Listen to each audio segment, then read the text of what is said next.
Hi, everybody. Welcome back, both our on-site and our online viewers. And I'd like to welcome the participants and the panelists for this next panel of ours, which is devoted to transformations. I'd like to welcome Vinita Agarwal, who's joining us from Indore, Bhrigupati Singh. Bhrigu, you're in Delhi. So I'm speaking from the US right now. Oh, all right, okay. Fabulous. Welcome to the panel, and Nancy Adajania, who's with us here in Bombay. Achia Anzi, unfortunately, has had to drop out because of a family emergency, but we're all looking forward to this panel with much excitement. Vinita, as they say, take it away. Thank you, Ranjit. A very good evening to everyone, to my panelists, Nancy Adajania and Bhrigu Singh, to all those who are present in person at the Goethe-Institut in Mumbai, and everyone who's watching online. I'm joining online from Indore, as Ranjit just mentioned. So, sincere and heartfelt thanks to the conveners of this absolutely marvelous hybrid conference, Ranjit Hoskote and Ravi Agarwal. And it's an absolute pleasure to be chairing this session on transformations, which will reflect on the artistic responses to the climate catastrophe and on the forms of cultural consciousness that we must develop to engage with the effects of ecocide, urbanization, questions of habitat, livelihood, and culture. As Ranjit also mentioned, our third panelist for the evening is unable to make it, and he's conveyed his profuse apologies. So I won't take much time, and I will just introduce Nancy Adajania and Bhrigu Singh, and then have them take it over from here, so that we can have maximum time for interactions at the end of this slightly truncated session, I imagine, because Achia is not joining us. Nancy Adajania is a Mumbai-based cultural theorist and curator. She has curated a number of major research-based exhibitions, including the Nelly Setna Retrospective, the Unpaved Crusty Earthy Road, Chatterjee and Lal with Simrosa Art Gallery, Mumbai 2021, Zigzag Afterlives, film experiments from the 1960s and 1970s in India, Camden Art Centre, London 2020, the Mehli Gobhai Retrospective, Don't Ask Me About Color, National Gallery of Modern Art, NGMA, Bombay, with Keymold Prescott Road 2020, the Sudhir Patwardhan Retrospective, Walking Through Soul City, NGMA, Bombay, with the Guild Art Gallery 2019, and the Counter Canon, Counterculture, Alternative Histories of Indian Art, Serendipity Arts Festival, Goa 2019. Adajania has proposed several new theoretical models through her extensive writings on subaltern art, media art, public art, collaborative art, transcultural art, and the BNL culture in the Global South. She recently conceptualized and led an online curatorial workshop, Once Upon a Cultural Famine, a curatorial thought experiment for the Kochi Biennale Foundation 2021. Adajania was the juror for the Video Film New Media Fellowship Cycle of the Academy Schloss Solitude 2015-2017. During 2013-14, she taught the curatorial practice course at the Salzburg International Summer Academy of Fine Arts. She was joint artistic director of the 9th Gwangju Biennale 2012. May I now also introduce Bhrigu Singh. Bhrigu is an associate professor of anthropology and sociology at Ashoka University, visiting associate professor of psychiatry, Brown University, which is where he's joining us from today, and a research fellow at the Carney Institute for Brain Science. Before this, he studied at Delhi University, Johns Hopkins University, and taught at King's College, London. His first book, Poverty and the Quest for Life, Spiritual and Material Striving in Rural India, University of Chicago Press 2015, Oxford University Press 2015, was awarded. I think Vinita's connection has frozen, right? we'll just wait, whilst Vinita's coming back on, maybe we can continue with the session. And Nancy, then would you make your presentation, and then Bhrigu makes his, and then Vinita will be back with us with it.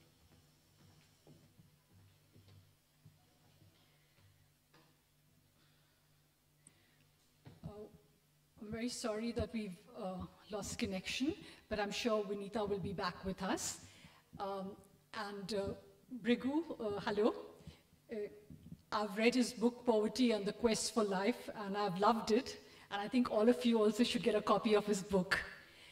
And I'd like to thank, of course, Ravi Agarwal, Ranjit Hoskote, and Amruta Nemivant for convening this conference and for this wonderful exhibition downstairs. And with that, I'll begin my presentation. Am I audible? Wonderful.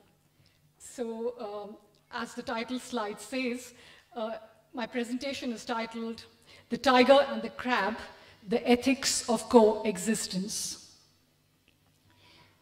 In response to the theme of crafting forms of consciousness in the era of the capitalist scene, I would like to share some aspects of my journey in the cultural sphere.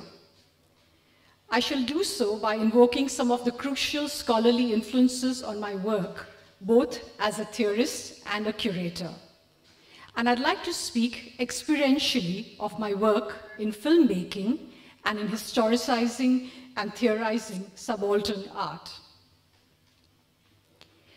I will be showing 3 excerpts from my documentary, Khichdi Ek Khoj, which was shot in the late 1990s in the forest belt of Melghat in Maharashtra. This was in the 2nd year of my editing course at the Film and Television Institute of Pune.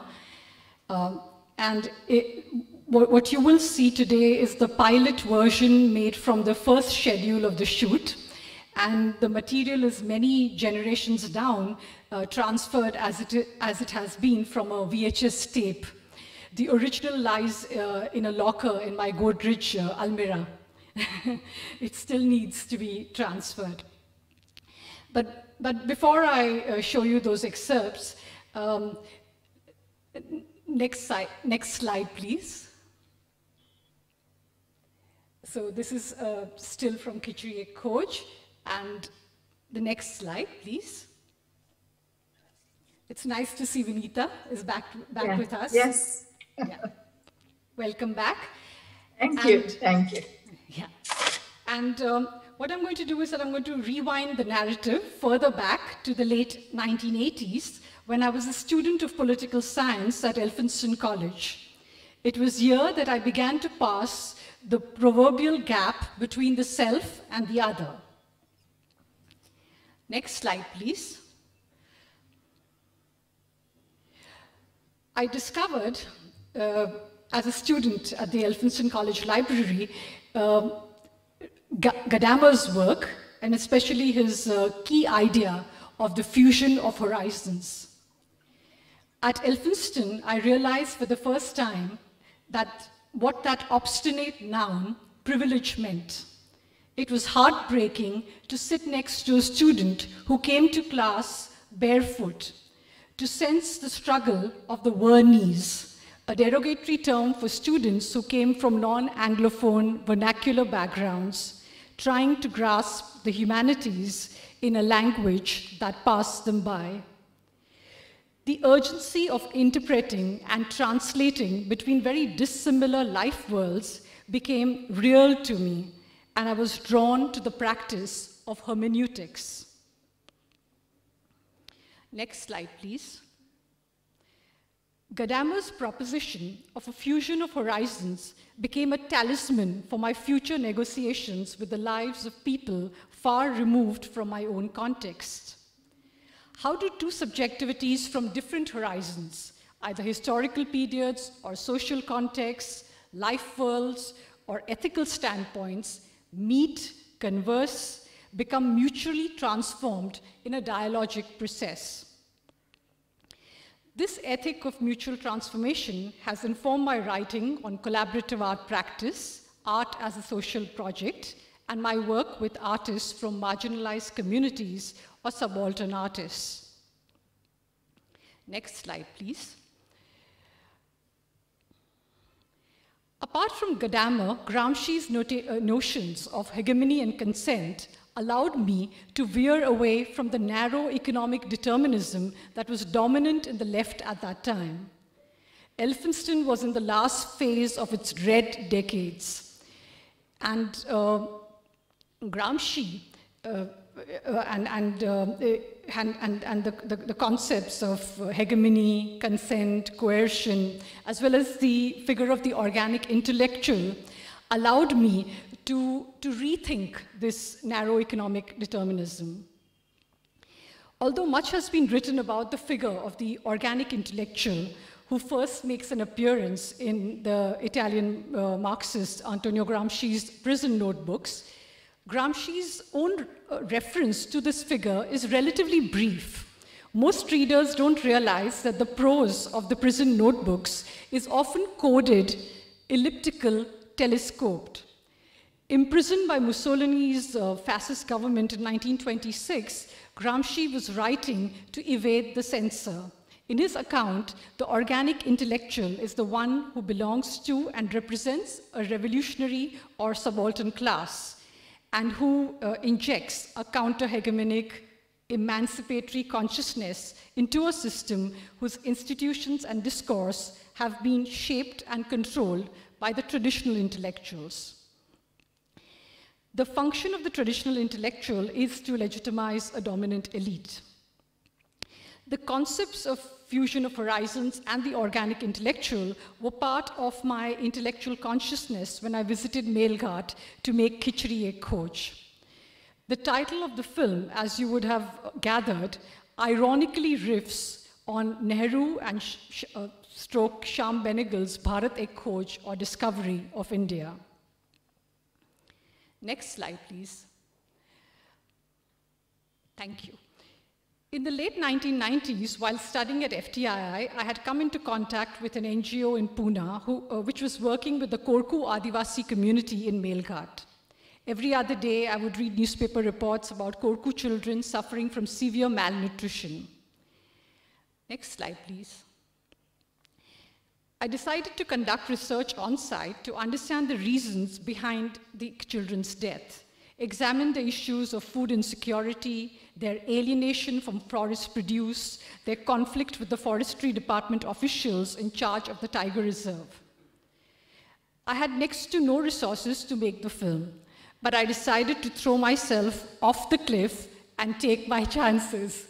We were talking about throwing ourselves off the cliff yesterday at dinner, Ravi and I. Next slide, please. Yeah.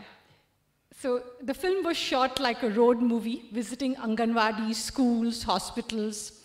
I was joined in this endeavor by my fellow students from FTII, Shammi Nanda, who did the videography, and Gurvinder Singh, who recorded the sound. Next slide, please. There was no empathy or any kind of pragmatic solution to help Korku mothers who had to leave their children at home to work in the fields or in employment programs initiated by the government. Instead, they were blamed for the deaths of their own children. The mothers were infantilized, humiliated, reprimanded for being lazy, or branded as liars. In one of the villages located in the buffer zone of the tiger reserve, I spoke to Gopi about the debate raging between the tiger lobby, who wanted a people-free area for the wildlife, and the activists who privileged Adivasi rights to the forest, over that of the tiger. Gopi's reply was crafted in the form of a story. Here is Gopi's story, prefaced by a classroom scene. This is the version, this is the pilot version, which I shot, as I said, during the first schedule. Can we have the clip, please?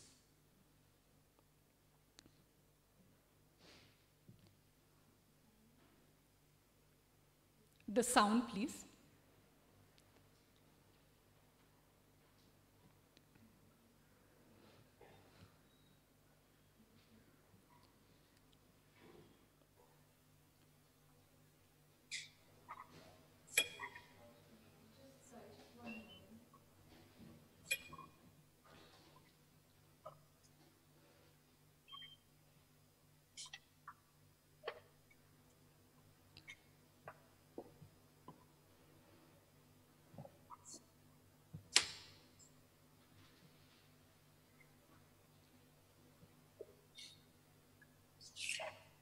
Mummy मुझे छोटी सी गुड़िया मंगवा दे। Mummy मुझे छोटी सी गुड़िया मंगवा दे। गुड़िया से खेलूंगा, गुड़िया से खेलूंगा, गुड़िया से खेलूंगा, गुड़िया से खेलूंगा। मम्मी मुझे छोटी सी गुड़िया मंगवा दे। मम्मी मुझे छोटी सी गुड़िया मंगवा दे। मम्मी मुझे छोटा सा टोपा मंगवा दे। मम्मी मुझे छोटा सा टोपा मंगवा दे। टोपा पहनूंगा, टोपा पहनूंगा, गुड़िया से खेलूंगा, गुड़िया से खेलूंगा। मम्मी मुझे छोटी, मम्मी मुझे छोटी सी गुड़िया मंगवा दे। मम्मी मुझे छोटी सी गुड़िया मंगवा दे। मम्मी मुझे छोटा सा ढोलक मंगवा दे। मम्मी मुझे छोटा सा ढोलक मंगवा दे। ढोलक बजाऊंगा, ढोलक बजाऊंगा, टोपा पहनूंगा, टोपा पहनूंगा, गुड़िया से खेलूंगा, गुड़िया से खेलूंगा। मम्मी मुझे छोटी सी गुड़िया मंगवा दे। मम्मी मुझे छोटी सी गुड़िया मंगवा दे। मम्मी मुझे छोटी सी मोटर मंगवा दे। मम्मी मुझे छोटी सी मोटर मंगवा दे। मोटर चलाऊंगा, मोटर चलाऊंगा, ढोलक बजाऊंगा, ढोलक बजाऊंगा, टोपा पहनूंगा, टोपा पहनूंगा, गुड़िया से खेलूंगा, गुड़िया से खेलूंगा। मम्मी मुझे छोटी सी गुड़िया मंगवा दे। The old mythology of the Korkus was intimately related to their life world. The new mythology offers them unattainable dreams. Gopi remembers a folk tale. मामूली मामूली आते, बाकी सब भूल गए। हाँ। मुझे आधा शॉर्टकट में बता सकते हो? हाँ, बताइए।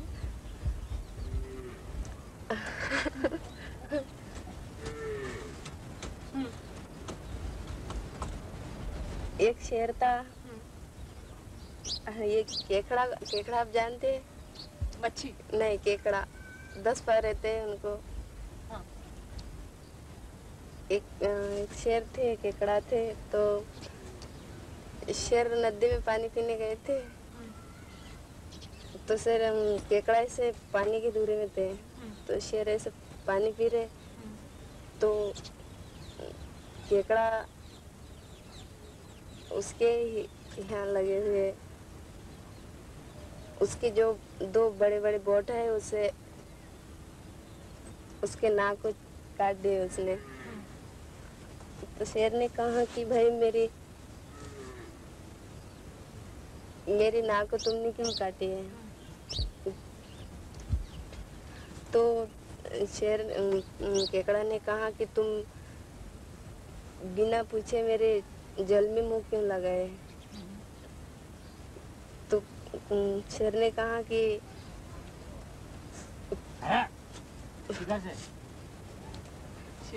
जी उधर तो नहीं आता है मुझे। हाँ, शेर ने क्या कहा?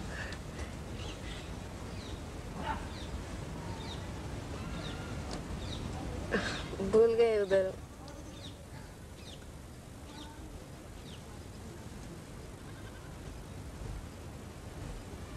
To do the subtitling, which we did for the final version.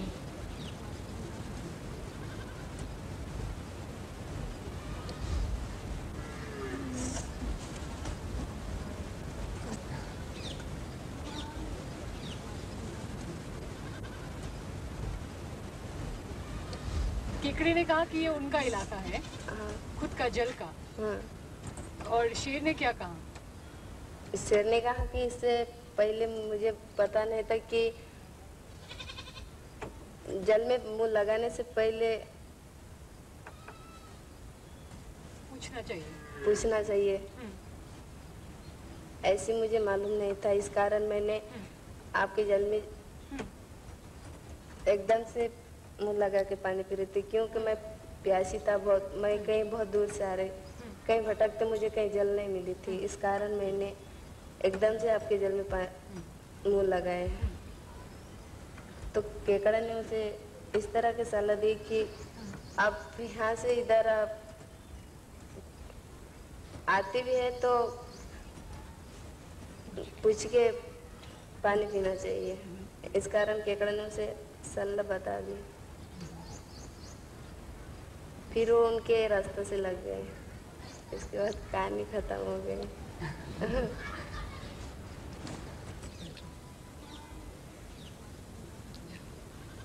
So,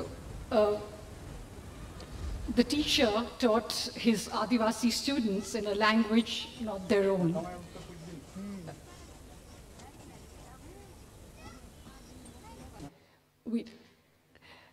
So the teacher, as you saw in that song in the classroom, was teaching them in a language, he was teaching them in Hindi, not in Korku, and he and the system he represented imposed a set of urban bourgeois values onto the Adivasi children. Gopi's story of the tiger and the crab is a warning against outsiders, whether they are teachers, forest officials, or even filmmakers who feel that they can enter somebody's habitat and tell them what to do. The ethics of coexistence demands the civilities of mutuality. The tiger should have asked the crab before entering the water. Significantly, the story is not articulated seamlessly. There are pauses, memory lapses, the difficulty of speaking in the language of the outsider so as to be heard and understood. This story is a record of lacunae and césure. And lastly, there are the contending standpoints of the teacher or the traditional intellectual and Gopi, the organic intellectual, who makes a counter-hegemonic assertion by suggesting a new political and cultural imaginary. Can we see the second and the third clip? Thank you. Traditionally, the Korkus have always respected nature's rhythms and each other's rights. Their life has always revolved around the forest. There they found the healing herbs and nutritious food. In 1973, the Melghat forest was declared a tiger reserve. In 1990, the Maharashtra government used the Indian Forest Act 1927 to declare Melghat as a reserved forest. The effect of these policies has been to cut the Korkus off from their sources of food, medicine, and even from their livelihood and their houses.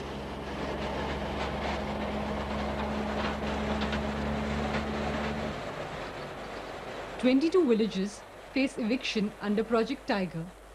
ये गाँव उठाव के बारे में बहुत सिलसिला हो गया था।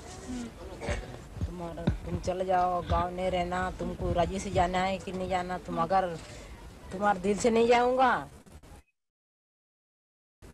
तो फिर हमारे लोगों जबरदस्ती उठा के तुम्हारा घर हम फेंक देता, बोले तुमको उठा ही डालता, बोले हमारे लोग जाने के लिए इनकार था, हम नहीं जाते भाई। हमको सुविधा होना, पानी का सुविधा होना, गैया दौर का सुविधा होना, अपना रहने का सुविधा होना, घर होना, अब कौन सा खेड़ा में तुम हमको रखते, ऐसा बोले। मैं बोले तुमको जाना ही पड़ता, तुमको हमारे पास पट्टा होते भी नहीं, तुम जाओ ही बोलते। लोगों क्या बोलते, जाने के लिए इनकार है, हमको खेत नहीं, बड़ी नहीं, तो जैसा खेत वैसा खेत दे, जैसा घर वैसा घर बना के दे। टाइगर वाले हमारे जंगल बोलता, हमने खरीद लिया बोलता, ऐसे बोलता।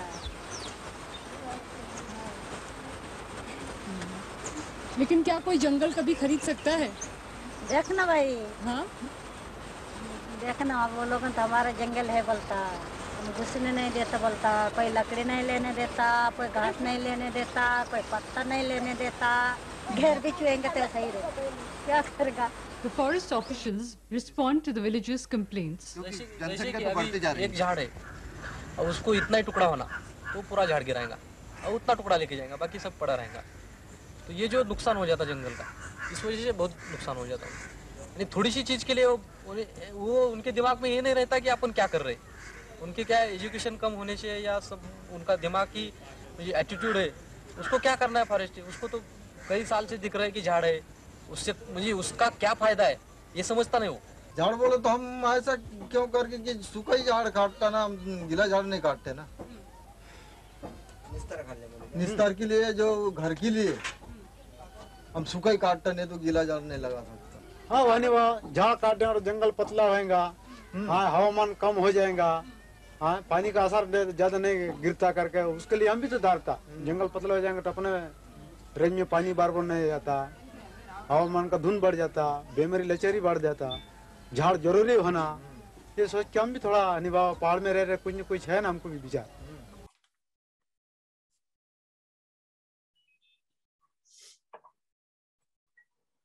क्या प्रोविजंस है? प्रोविजन सिर्फ ये जो टाइगर ने किसी के ऊपर डोमेस्टिक एनिमल्स को जो डोमेस्टिक एनिमल खाया, कैटल ने, अपना टाइगर ने, कैटल्स हो गए उसके जो भी है डोमेस्टिक, तो उसका कॉम्पनसेशन हम देते। और हमारे इसमें कोई आदमी को भी खा लेते, लेकिन उसको मारना नहीं बोलते। हाँ, हमारे जानवर को मारना नहीं, तुम्हारा आदमी मर गया तो उनको हम पैसा देते बोलते। फॉरेस्ट एक्ट ब्रिटिशर्स के टाइम की बनी है ना? सब पूरी ब्रिटिशर्स के एक्ट है, अभी कोई उसमें ये नहीं है, कोई डेविएशन नहीं है उसमें। फॉरेस्ट डिपार्टमेंट तो बहुत पुराना है, पूरा ये अपना बॉम्बे फॉरेस्ट मैनुअल जो है पूरा अंग्रेज के टाइम का ही जैसा का वैसा चलते आ रहा है। अभी वो हमारा लॉ भी जो है 1927 में बना है, 27 का लॉ 1927 में वही लागू है जो अंग्रेज ने बनाया था। उस टाइम पे जो परिस्थिति थी आज बहुत बदल गई है, लेकिन फॉरेस्ट डिपार्टमेंट बदलने की कोशिश नहीं कर रहे, उस पर ही चलते जा रहे हैं। तो आप लोगों ने कुछ बदलने की कोशिश की? नहीं सर, गवर्नमेंट ने कुछ कायदों में अमेंडमेंट्स किए, कुछ जैसे अपना ये व्हीकल सीज करना वगैरह, कंजर्वेशन व्हीकल्स वगैरह इलीगल, इसके लिए कोई व्हीकल वापरी जाती है तो वो सीज करना, कॉन्फिस्केट करके उसको ऑक्शन करना, ये एक नया कायदा निकला। पर वो तो व्हीकल्स के बारे में है ना? हाँ। लोगों के लिए कोई सुविधाएं बनाई गई है? फॉरेस्ट एक्ट में तो है नहीं प्रोविजन, वैसे लोगों के लिए सुविधा देने की प्रोविजन तो है नहीं।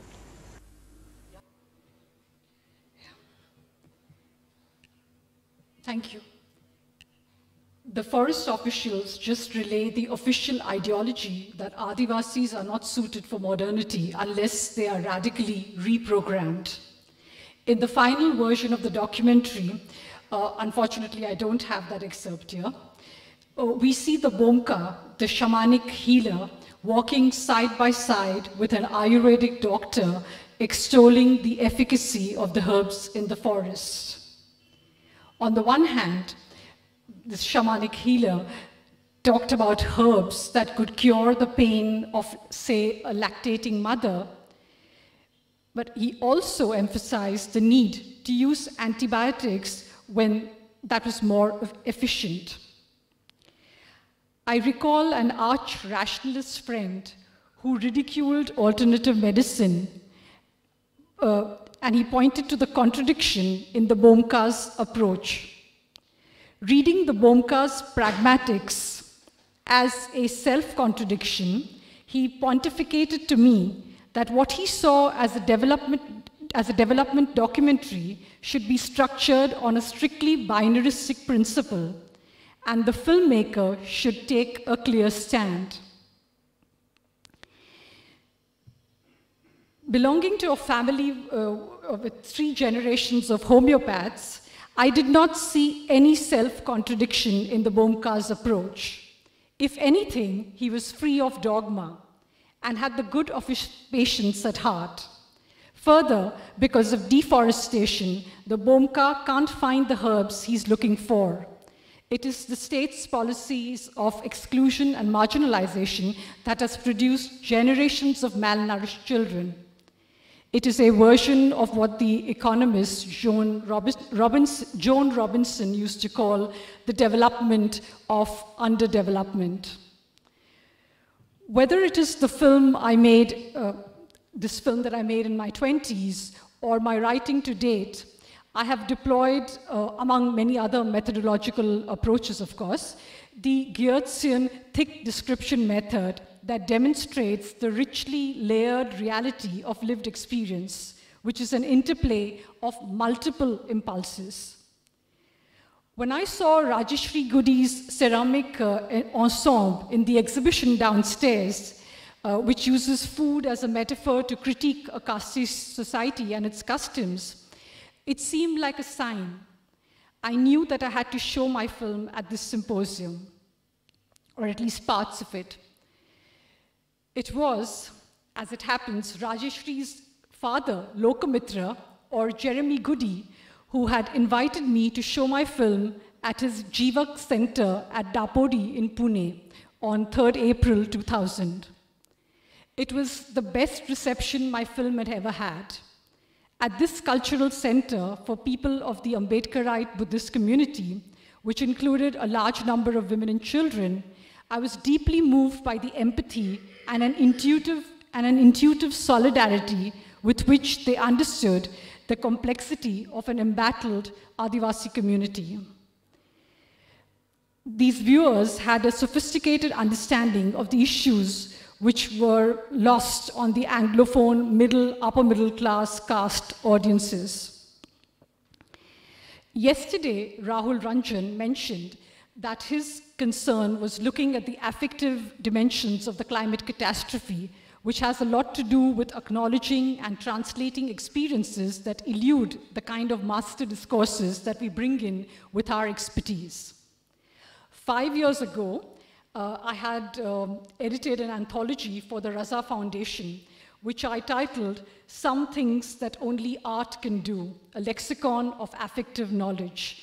And Amruta Nemivant very kindly launched this anthology right here in this library. So thank you, MMB, again. And I was compelled to do this anthology because of global art's tendency to instrumentalize contemporary art and make it serve this or that political or social agenda. Some of the things that only art can do is to tap into structures of affect, which, as Homi Bhabha says, are not acknowledged in the language of political effectivity. Among the 60 or more contributors to this anthology, I also invited 2 artists from Bastar, Rajkumar and Shantibai, who are co-founders of the Dialogue Center, to contribute a word each to the anthology. Both of them have been making artworks that speak to the crisis of the capitalist scene in a nuanced and affective register. Rajkumar chose to contribute the word akal, or intelligence. Next slide, please. So I'm just going to read a little excerpt from his entry. And he says, I have represented my head in this sculpture in the shape of a pitcher. You can't predict when, where, or how, drop by drop, we accumulate intelligence in our minds. That experience, that water collected over the years, somewhere or the other, we open our hearts and share it with others. That's why I believe that intelligence is like the flowing water of a river. It does not remain the private property of any single person. It keeps sharing its gifts with everyone as it goes. Close quote. Rajkumar's entry is a manifesto of a knowledge commons that is based on the principle of mutuality. Next slide, please. This is Shantibai, and she contributed the word khushi. Her khushi, maybe I'll just, it's a very short entry. I'll just first read her entry.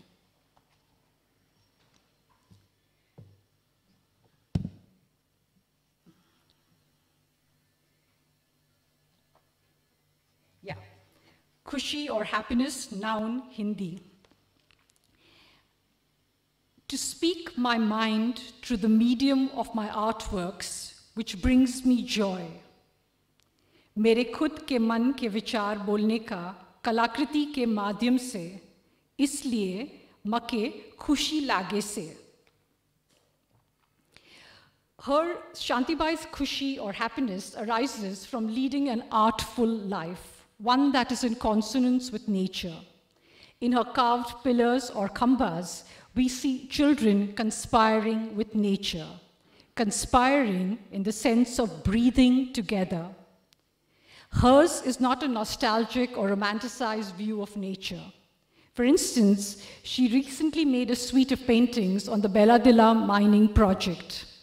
She's only too painfully aware of the condition of solastalgia, Glenn Albrecht's term, which implies an alienation from one's immediate surroundings because of big infrastructure projects of forest policies that make the environment unlivable. By marking the continuum of social and natural life, Shantibai is asserting the necessity of a non-alienated life. Thank you so much.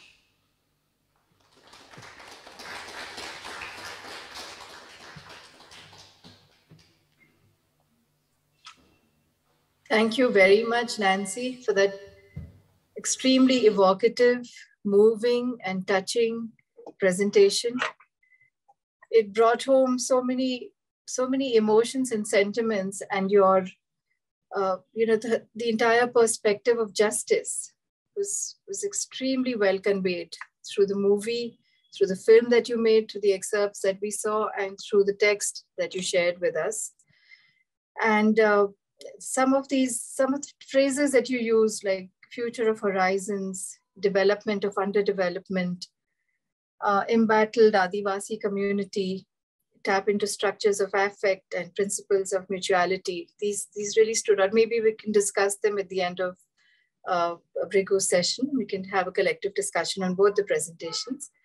So I'm sorry, my connection disappeared for a while as I was introducing Bhrigu, but I'd just like to reintroduce him. So here's introducing Bhrigu to you.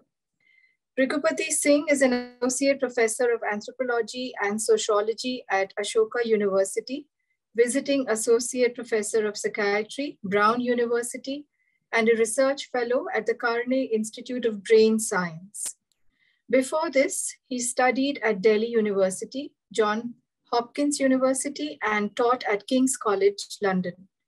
His first book, Poverty and the Quest for Life, Spiritual and Material Striving in Rural India, University of Chicago Press 2015, Oxford University Press 2015, was awarded the Joseph Elder Prize in the Indian Social Sciences by the American Institute of Indian Studies, and an award for excellence in the study of religion by the American Academy of Religion.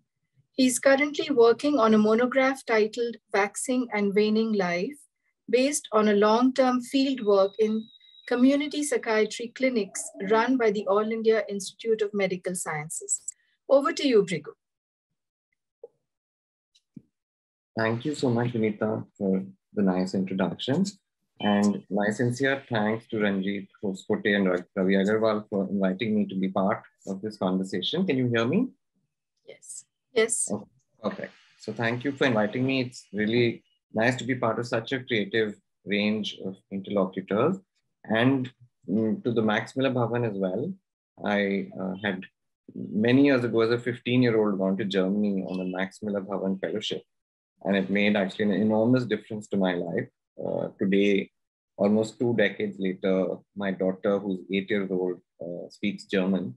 And the two of us sometimes speak in German. So thank you to Max Miller Bhavan for decades of continuity in kind of fostering small sparks of creativity. My only regret is that with the time difference, since I'm in the US right now, I can only attend a portion of the event. But in this still very much pandemic-infused times, one feels grateful for whatever little slivers of conversation that we're able to have, particularly with people whose writings one has followed over years and learned from. And I'm thinking particularly of Nancy here, if I may use her first name. We've never met, but Nancy, I mean, we've never met in person. Nancy, Ranjit, Ravi, all of them are people whose work I've followed and been quite inspired by. And every time I read it from afar, as I told Ranjit, it gives me a sense of relief that there's still people out there who are thoughtful. So it's really nice to be able to think together on this question of contemporary readings of nature, as the concept note puts it, and on aesthetic responses to the climate catastrophe and forms of cultural consciousness. So I'll say at the outset that I won't be speaking about particular artists or artworks, but Nancy's presentation is quite heartening because there's a lot of resonance. As an anthropologist, my response to the animating questions of the conference and our panel is based on a thought process that I've been following for many years at the intersection of anthropology and philosophy, in part on romanticism, in particular as a living inheritance in ways not limited to European thought, And as crucially, the thoughts I'm going to share with you on concepts of nature are based on two extended phases of field work. And first, when I lived among a community of bonded laborers for about 2 years, former bonded laborers and forest dwellers, the Seheriyas, and their neighboring castes. I'll occasionally just show you an image and go in and out. But thank you, Nancy, also for having read the book. It's nice to know that people actually care about what one writes. So it will be based, my thoughts are based partly on this years of fieldwork in Shahabad, in Bhavan district at the border of Rajasthan and Madhya Pradesh, based on which I wrote this book, Poverty and the Quest for Life. And then, as Vinita very kindly introduced, the next phase of fieldwork that I began in 2016 is based in community psychiatry clinics, particularly in a neighborhood called Trilokpuri in East Delhi, which is home to Hindu Balmiki MCD sanitation workers and Muslim kabadiwalas and meat workers. So in thinking about the state of nature as we're trying to think together, we might ask, where is nature to be found? So let me begin by saying that I don't think of either the forests of Shahabad or the meat shops lined in a place like Trilokpuri as necessarily closer to or further from nature. And in understanding the contours of the destruction of nature, I'll say more about what I think our so-called modern ontological formation might be. But I don't think of us contemporary humans, if that's what we are, as ontologically fallen with some fictional demon, as is often named, say Descartes or Kant or Max Weber, as necessarily being the author of our fall into so-called modern consciousness. Instead, as a starting point, I'll say that I think of nature in my own work as a plane of relatedness to other beings, as a kind of dimension akin to space and time, which is always with us, even when we're not thinking about it. So how do we begin to think about it? Transformations of consciousness, as our panel is called, may begin, I hope, by naming certain obstacles to thought as we encounter them, and by making public certain kinds of discomforts and allergic reactions we might feel to contemporary writings on nature. So I'll begin with a little bit of my discomforts, as they say in Indian philosophy, neti, neti, not this, not that. But rather than let these allergic reactions turn into a kind of rant, I thought I'll systematize them into 4 hopefully palatable, understandable propositions, which make up most of the presentation. My first proposition is that contemporary writing on nature, which is emerging particularly in the global academic sort of world in many different trendy guises, like animal studies, ontological turn, new materialism, the non-human turn, and as many books as possible, as you might imagine, with Anthropocene in the subtitle. Now, there's nothing wrong with trends or bandwagons per se, or us in, say, India finding excitement from metropolitan centers elsewhere.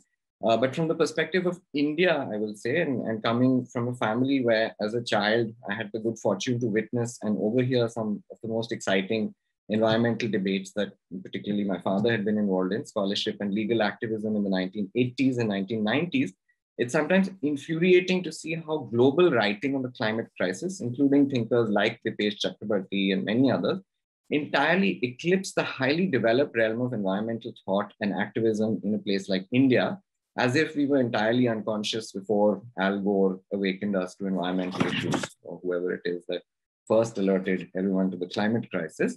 And here I'm not thinking necessarily of very distant, exotically or subaltern intellectuals. I'm thinking even of my own colleagues at Ashoka University, Amita Bhaviskar, Mahesh Rangarajan, who's unfortunately left for Kriya, Mukul Sharma, who's part of the conference, or among our hosts, Ravi Agarwal, and many others, who were writing or creating varied forms of expression well before catastrophe-induced awakenings. My first proposition is not a question of national indignation necessarily, or to suggest that there isn't indeed an ongoing catastrophe. There is, but to emphasize the quality and specificity and long jury of debates in a context like India, and the richness of what already is and what has been tried. For example, during my fieldwork in Rajasthan, I realized that one of the most significant post-colonial efforts, very much on the lines of the clip in Nancy's film, has been to create one, sorry, I thought I'll go in between because sometimes it's nicer not to just speak in a small screen, but a few images that I guess I wanted to share. So one of the most significant post-colonial efforts to rejoin forests and forest dwellers in India has been through what is called Joint Forest Management Committees, JFMCs. JFMCs have often been declared as outright failures by funding agencies like the World Bank. But what is our notion of success or failure in environmental initiatives? Staying focused just for a moment on JFMC projects, rather than success or failure, existing social science, environmental, anthropological literature in India has painstakingly examined varied forms of what we might call ordinary entropy rather than catastrophe, whether the forms in which the obstacles encountered by JFMC, whether it be something like what the World Bank calls elite capture, or how JFMCs encounter the problem of policing of neighbors, how forest enclosures might be protected, that is tribal forest enclosures or tribal run forest enclosures, or as questions of what species of flora or trees or plants actually constitute or reconstitute a forest, and the tempo of what these kind of projects should look like. In Shahabad, I found that most JFMCs were created for a period of 5 years, while the basic horizon or time horizon of growth for most significant species in central India, for example, is at least 12 years. Such kind of mundane details and projects and initiatives begin to become a little boring beyond a point and seem to be very ordinary. In contrast, the discourse of catastrophe makes everything feel very urgent. So with this proposition, I want to think how might we still channel urgencies and not at the same time eclipse the richness of what existed and has existed actually for decades in Indian academic, scholarly, activist, artistic discourse, and channel the threat not necessarily of catastrophe, but what in some ways I have found to be a differently dangerous force in initiatives or in initiatives such as these, that is ordinary entropy. So if proposition 1 in my talk, hopefully, as I've conveyed, is to do with the eclipse of existing environmental thought and practice in India and the so-called global South more broadly in current climate crisis, proposition 2 is slightly different. Proposition 2 is to do with a misunderstanding equally of the so-called West. So this, we might call this a kind of habitual, a bad habit of thought, endemic within so-called non-Western humanistic writing. Namely, I call it the creation of false Goliaths by false Davids. For instance, ossified and habitually repeated invocations of Cartesian and Weberian rationality, which are mistaken in as much as this completely obscures the actually theological genealogies of these thinkers.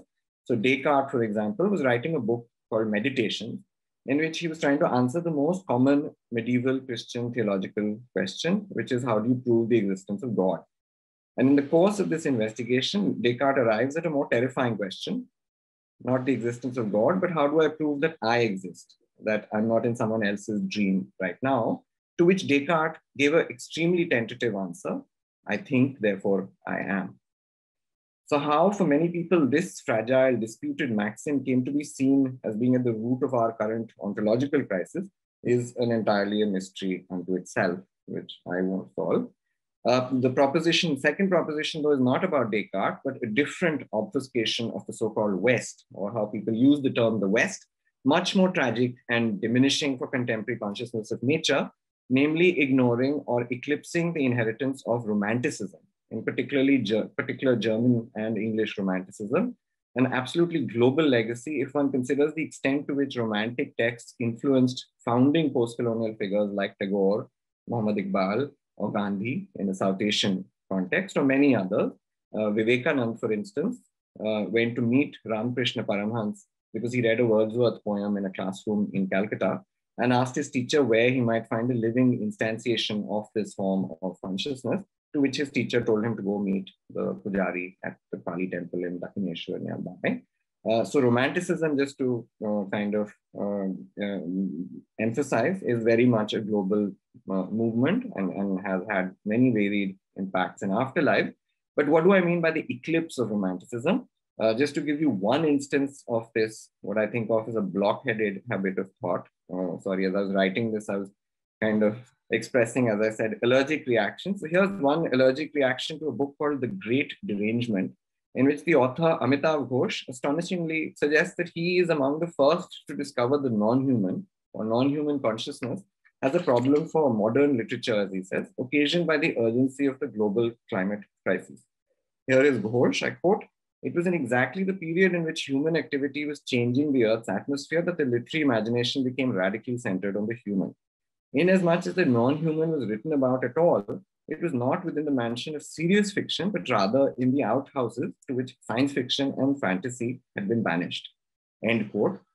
Leaving aside this complete misrepresentation of the literary imagination, which even an undergraduate would be able to correct, based in particular on the denial or repression of romanticism, within Ghosh's own terms, you might say that the question is actually a more curious one, just the opposite, in fact. Given the relentless presence of the non-human in 19th and 20th century literature worldwide, and returning to quote Ghosh, the real mystery in relation to the agency of non-humans lies not in the renewed recognition of it, but rather in how this awareness came to be suppressed in the first place. End quote. Looking around the contemporary so-called non-Western landscape, we'll find many such Davids fighting shadow demons, whom they call Europe or the West. And much of what these Davids demand as an alternative, such as a richer understanding of temporality, a deeper engagement with the non-human, a wider understanding of world cultures, all of this was precisely at the heart of Romanticism. But that's too romantic, some will say. How did the term romantic come to be a term of abuse? That too is a mystery, which I am not able to solve. But that is my second proposition. Moving to a third proposition, one of the insights of Romanticism is that secular concepts like the state or Geist, like we say Zeitgeist, have a theological origin, and as such, theology may continue to have an effect, sometimes an unconscious effect, on secular concepts. One such concept is catastrophe, which in theological terms is often accompanied by its shadow or twin, a quieter twin, namely a concept of redemption. So there's nothing wrong in dialectical twins, except that with catastrophe comes redemption, and with the hopes or high hopes like redemption, these will invariably lead to disappointment when we encounter the ordinariness of actual endeavors, or what I'm calling ordinary entropy, which leads me to my third proposition or question. Are there antidotes to catastrophe that are not premised on the hope of redemption? Or differently put, are there other ways to understand the tempo of catastrophe? So let me outline one such slow-moving catastrophe that I encountered in the course of fieldwork, partly to do with aesthetics and creation. If we think of our daily bread, that is what we put on our plate every day, as a kind of creation. The catastrophe here is a significant shift in our conception of what constitutes grain or food in the past half century or so. The starting point for this investigation was when I found that one of the most common intercaste conflicts in Shahabad and a lot of central India is over water.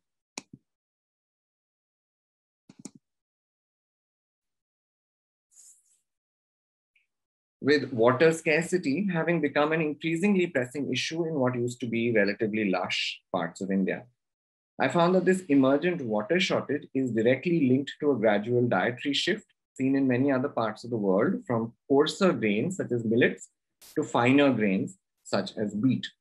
When environmentalists like Vandana Shiva and Jayanto Bandyopadhyay in many co-authored papers had first noticed this shift in Dharwad in the 1980s, they had described it as a form of desertification and blamed the adoption of wheat on what they called the top-down imposition of green revolution technologies, which is partly true, but a thesis like theirs is inattentive to aspirations and ordinary aesthetics and the way in which food, or what we eat, is linked to desire and to status.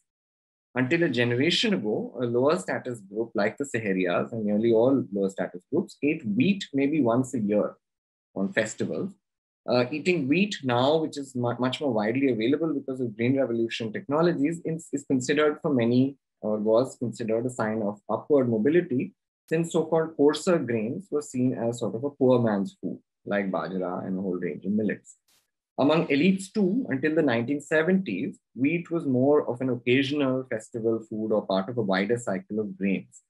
Now, this shift from the coarse to the fine, so-called, would have been a forgettable chapter in the global evolution of diets, were it not for the fact that wheat consumes about 4 times as much water as millets.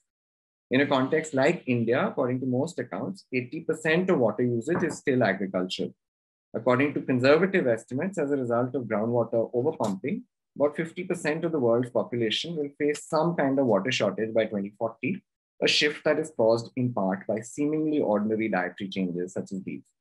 That is to say, if we were to reduce our consumption of wheat to say twice a week, and such a movement occurred cumulatively, it could, in some ways, transform or have a drastic impact in regenerating the water table. In my book, I use this insight to reconsider the idea of quality of life, which, as I argue, shouldn't be measured only by static minimum indicators like calorific intake. Rather, what is at stake is what in Poverty and the Quest for Life, I call the relation between varying thresholds of life. That is to say, what is good at one threshold, such as food, may create life-threatening future possibilities at another threshold, such as water. As such, rather than redemption, a possible transformation of consciousness would be to strive for a heightened attentiveness to the relation between these varying thresholds of life, only some of which we may be aware of. In heightening our awareness to non-human thresholds of life, let me offer you proposition 4, which is in part an allergic response to current trends within the humanities and humanistic social sciences, which often accuse themselves, rightly or wrongly so, of being too humanistic or human-oriented or anthropocentric. So what then is the alternative to the human? And here's proposition 4, the search or hope for an entirely altered non-human-centric ontology blinds us to the richness and complexity of what is, or what immediately might be surrounding us. For instance, as I returned to Delhi after my time in Shahabad, I realized that cities too are suffused with so-called nature, with rivers, with deities, and with non-human beings. So I asked, or might ask, what might creation look like in such a context? If we don't take aesthetic creation, I think none of us do here, as something produced only by those who are officially described as artists, and if we don't take climate and crisis to be the only modes in which one might engage with the non-human, then let me offer you one concluding, slightly detailed example of ordinary aesthetics and the deification of the non-human in a lower income neighborhood like Trilokpuri in East Delhi. But to bring you to the example, just a few words of context in a space like Trilokpuri, aside from the more visually obvious presences like stray dogs or cows or crows. So introducing Trilokpuri slightly, I first began to visit Trilokpuri regularly in 2015 when I spent a year as a visiting faculty member, as Vinita had introduced, at the Department of Psychiatry of the All India Institute of Medical Sciences, AIIMS, as part of an ongoing research project that I'm trying to do on concepts of mental health and illness in India. The AIIMS Psychiatry Department runs a community clinic in Trilokpuri in East Delhi. Trilokpuri is quite famous or infamous even for autowalas in Delhi, will sometimes, or taxi or Uber drivers will refuse to go there. It's infamous as a space of crime and smack or heroin addiction, remembered by many as the site of the highest death toll in the 1984 anti-Sikh riots, and with periodic outbreaks of Hindu-Muslim violence since then. In 2014, NDTV coined the term riot laboratory for Trilokpuri. Administratively, Trilokpuri is a resettlement colony, the official government term for settlements where slum dwellers from more gentrified parts of Delhi or central Delhi were forcibly or sometimes voluntarily relocated to smaller residential plots in what was then the outskirts of the city, Trans Yamuna as it used to be called, during the 1960s and 70s, most famously in urban beautification drives during the emergency. Anthropologically, the seemingly anonymous slum dwellers who were relocated to these resettlement colonies, as it happens, all belong to the lowest castes of the Hindu and Muslim hierarchy. So one way to look at a Dalit geography of a city like Delhi is to look at resettlement colonies, which are 55 in all across Delhi, each of which has an average population of about 200,000. The population of Trilokpuri is 170,000. Trilokpuri is organized into blocks numbered from 1 to 36. By far, the dominant group numerically in Trilokpuri are the Balmikis, the so-called sweeper caste, whom Gandhi had called Harijans, earlier called Bhangis, a term that is now illegal. The most important source of financial sustenance for Balmikis in Delhi is that their employment, as is their employment of sweepers and trash collectors for the Municipal Council of Delhi, MCD. In other words, every municipal sweeper in most of North India and most of parts of India and Pakistan, as it happens, will almost certainly be a Balmiki by caste or some version of various names. Ambivalent as this might sound to some, being a salaried government employee can be a life-sustaining source of protection from the vagaries of the informal economy. Some blocks in Trilokpuri are known as Balmiki blocks, while others, at times adjacent blocks, are known as predominantly Muslim clusters. From a caste perspective, the term Dalit Muslim, or to think of Muslims as Dalits, is a very contested category, mostly denied by theological Islam. And yet, according to most scholarly accounts, 85% of Indian Muslims could be recognized as Dalits, going by occupational and socioeconomic criteria. At present, though, since these categories began, Muslims are not legally recognized for reservations or governmental welfare benefits that accrue to Hindu, SC, and ST groups and to Dalit Sikhs, legally recognized in 1956, and Dalit Buddhists given legal recognition in 1991. This might be, I think, one of the most far-reaching injustices of post-colonial India, much preceding the Modi government, constitutive of a kind of central fracture within the dynamic of neighborhoods like Trilokpuri, which I'll hope to write about in times to come. Occupationally, the Muslims of Trilokpuri are adjacent to the Hindus in the garbage absorption chain as kabadiwalas and butchers, mostly selling buffalo meat, a source of deep suspicion and conflict, as we know, in contemporary India. For Balmikis, along with sweeping, a long-standing occupation is as pig breeders and consumers, as the only caste in South Asia that breeds pigs, a fact that makes them a source of revulsion for many other Hindu and Muslim groups. This spatial proximity can be a recurrent source of tension between the buffaloes and the pigs. Interreligious conflict in Trilokpuri, for example, and many other localities, may be better understood, not so much only as a Hindu-Muslim riot, although it often takes on that color translocally, but as a fight between buffalo breeders and pig breeders, with the pig breeders now having the backing of the Modi government, as the Balmikis shifted in the last 2 decades or so, more or less en masse from being Congress to BJP voters. So with this ubiquity of the non-human in mind, I'll end with an example from the Balmiki side of aesthetic creation, non-human deification, and everyday life at the lowest rungs of the Hindu caste hierarchy. If the example seems irrelevant to our conceptions of art, creation, ontology, and nature, then maybe we should re-examine what any of those terms mean for us. So here's the story of art and creation that I end with. One of my favorite patients in the AIMS clinic in Trilokpuri is someone whose name I've changed, Naresh, from the Balmiki caste, a recovering smack addict, although everyone says that he still smokes a lot of hashish, which is probably a good thing. He'd also suffered from an acute episode of psychosis, as it would be called in clinical terms. Naresh used to be a machine, a term used by pickpockets in Delhi to denote the head of a pickpocket gang. He wasn't a particularly good machine, and as a result, he'd been to jail many times for petty theft.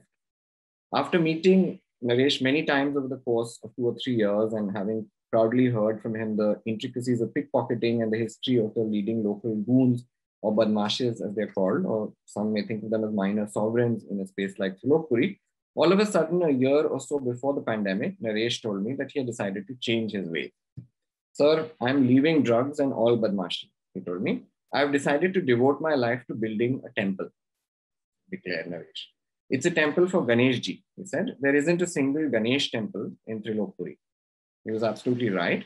I had made a map, just walked around and made a map plotting each existing shrine in the neighborhood, while the original master plan for Trilokpuri and all the resettlement colonies had allotted space for 3 temples. There were now, as of 2019, when I last counted, 82 temples in the neighborhood, although not a single one for Ganesh, a deity more strongly associated with so-called high Hinduism, although also as a figure of popular urban Hindu mobilizations, particularly in Maharashtra and other places.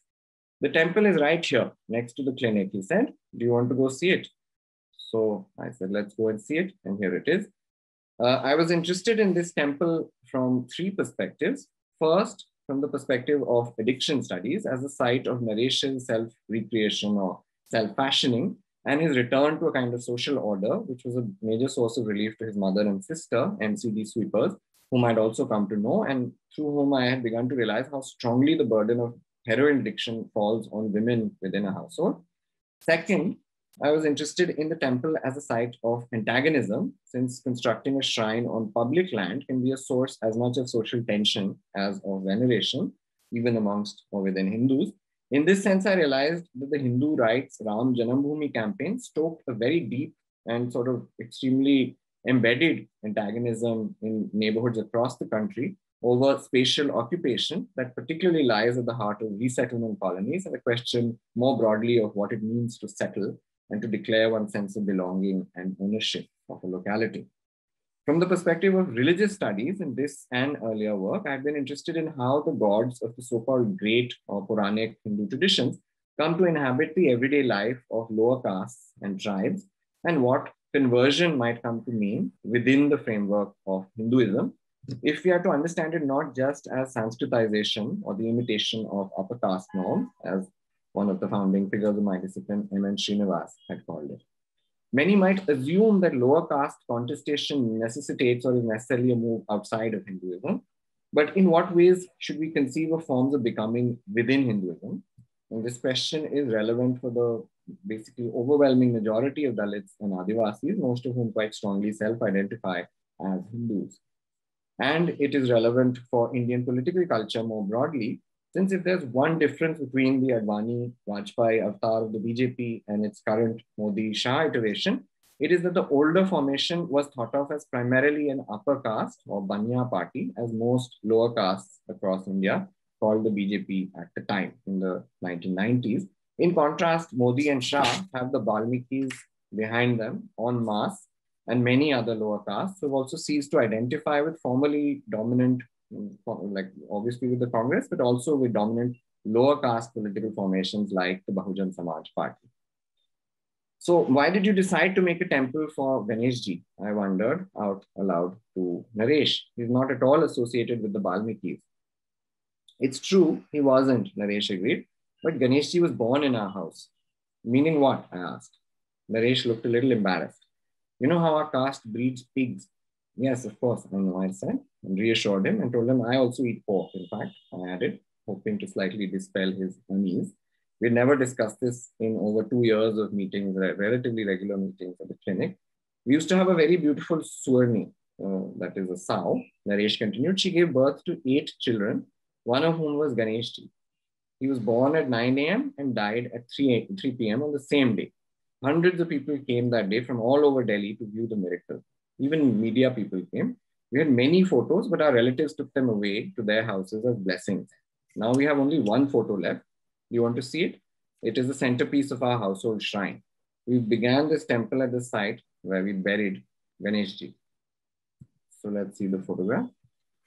I'm not quite sure why this particular image left such a deep impression on me. Partly it was the combination of the grotesque and the beautiful in this image, and the terror of the political formation that this piglet, Ganeshji, and Naresh and others represent for contemporary India. A founding generation of anthropologists like M.N. Srinivas might have called this Sanskritization, but the establishment, that is to say the establishment of a Ganesh temple by a Dalit sanitation worker. But this image to me speaks otherwise and is not reducible beyond a point to this or that political formation. That said, here it is, the deification of the non-human, a dense urban ecology, a Dalit political intervention among the oldest and newest of trans-species ontologies and movements. And yet we don't know what to do with it and what we would really want to find instead. Thank you. Thank you very much, Bhrigu. Thank you so much. Your presentation was, as can be expected from an anthropologist. It was richly academic as well as very richly political and real. And the startling image of the Ganeshji being born towards the end of your presentation was extremely thought-provoking, and it was interesting. And all your 4 propositions on looking at, you've termed it as reading nature, 4 propositions on reading nature, or I would say rereading nature, were extremely interesting and arresting and thought-provoking and stimulating. Thank you very much for that presentation. So I would just like to begin with you, actually, Bhrigu. It's very hard to look at divides when you're considering something like a climate catastrophe. It's difficult to divide a catastrophe of this nature, this devastation that's happening on the blue planet, even from the point of view, the points that you raised about the Christian symbolism of this catastrophe being the catastrophe versus redemption equation, or even geographical divides, whether it's the global south or what the industrialists or the capitalists of the north, and the developed, the European and the American world are doing to the rest of the world, or even divides that you spoke about in terms of these urban communities, very displaced from the upper middle class or even the middle class, and they come down to. So my question really is, how do you look at climate catastrophe with a perspective that is neutral from all these perspectives that you've taken? How would you look at it as something that's happening to nature? Where does nature really come into the 4 propositions and the reactions that you've just shared with us? I mean, beyond these divides, what is really happening? How does just the common man deal with it? That's my question, really. Thank you. And thank you for absorbing this slightly kind of ramble rant so carefully and making sense of it. I think one unifying thread, maybe as you rightly discerned, would be antagonisms or fault lines or divides. So that when we say something like the human, it may mean nothing at all, because it might be more illuminating. I think basically what you're, in some ways, the very interesting question you posed is that once one encounters this complexity of differences, then what exactly can one do to, say, take some distance from it if possible, or understand what another perspective might look like, say the perspective of the non-human, if at all one can access such a thing. But I think for me, what's equally important or interesting or the first step towards thought is, as with the image of the prison notebooks that Nancy had put up, one of the lines that is central to that kind of thought is when they say sharpen the antagonism. Which is to say that basically sometimes you're just not seeing the rift carefully enough and are taking the rift to be a very lazy kind of thought that this is human versus non-human, where the labor of catastrophe thought or anti-catastrophe thought might be to understand the antagonism better, so that we understand what is genuinely or more accurately at stake, for example, in the buffalo breeders versus the pig breeders, which is, in fact, as I see it, a closer way of understanding the experience of Hindu-Muslim violence. Because even in those classic partition images, when a pig is hung outside a mosque, obviously it's deeply insulting to Muslims. Right. But the pig is also hung as an icon of the only community that breeds pigs in India and in South Asia. So to me, I think what, as thinkers or artists or scholars, what we can try to do is not to say how do we stand above the antagonism, but how do we illuminate it to some extent, as you're saying, that we won't be able to reconcile any antagonism, but we're able to see what it means in a neighborhood like this for the pig breeders to have received, for example, 50 years of governmental support, as they ought to, in basic things like schooling and a little bit of scholarship, etc., whatever little is provided in India for welfare, and to see their neighbors, the buffalo breeders, having received none of that for 50 years. Then you understand a little bit more what the source of, say, why the pig breeders may turn into bullies, just as they've got a certain kind of economic strength that they didn't have, say, 50 years ago. So in some ways, for me, the fault lines or the divides, one doesn't stand away from it, but one understands basically what a perspective might be of a sort of continuum between the human and non-human, or some kind of what in the theory they would call an assemblage, or some kind of a formation of a sort, where at least you can see the battle lines a little more clearly. And through that, we understand what an intervention might be, even in something like JFMC, when the World Bank says elite capture, they're naming something that is indeed happening in JFMC. But the term elite capture then doesn't quite express the antagonism carefully enough. That who is the elite who's taking control of JFMCs may indeed be 5 families within a village who are scheduled caste or scheduled tribes.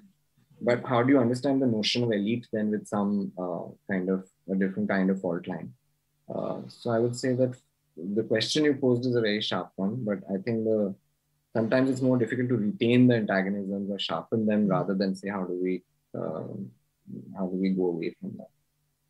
Thank you, Bhrigu. And it's extremely interesting that panel that's addressing artistic responses and forms of consciousness to the climate catastrophe also throws up questions of caste and livelihood, and even, maybe even mental illness and rehabilitation.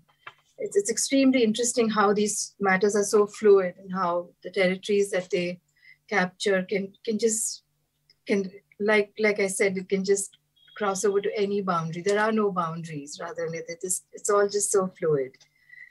Nancy, I would like to ask you something. When you were presenting your very beautiful the film and the text that you were presenting to us, I was just struck with this thought that when you address the Adivasis of a particular forest who've been displaced by maybe forest laws, or they're also people, the forest, the department, or a part of society which is also human. It's extremely ironic that in the Anthropocene, the people who are the victims of this climate catastrophe are also the perpetrators of that catastrophe. And that is a point that came through very, very well in your presentation. So would you like to comment on this displacement of the communities of the forest that you presented us with? Thank you, Vinita. Thank you for all your responses as well. I think that when I was making the film, in a way, everything that I had read in terms of textbook models of anthropology, philosophy, political philosophy, all of that, in a way, just folded up. And what I saw on the ground was so complex, and it was built up of so many micro hierarchies, just as Bhrigu was talking about it, right now, between, different kinds of contending vested interests. And then how do you make sense of those antagonisms? And do you allow those rifts to continue to exist and just critically mark them up? Or you try and find perhaps a more redemptive vision, find some kind of an alternative. And I think that's at the core of all our practices. That is something that we are constantly dealing with. Because antagonisms in a society like ours, which is highly, highly asymmetrical, is a given. But then the question that remains is, what is the alternative? Because finally, why are we all doing our work? We're not just doing our work only to underline criticality. We're also doing our work because we want to find a way of what Bhrigu was saying earlier, sense of relatedness, what I would call a sense of mutuality.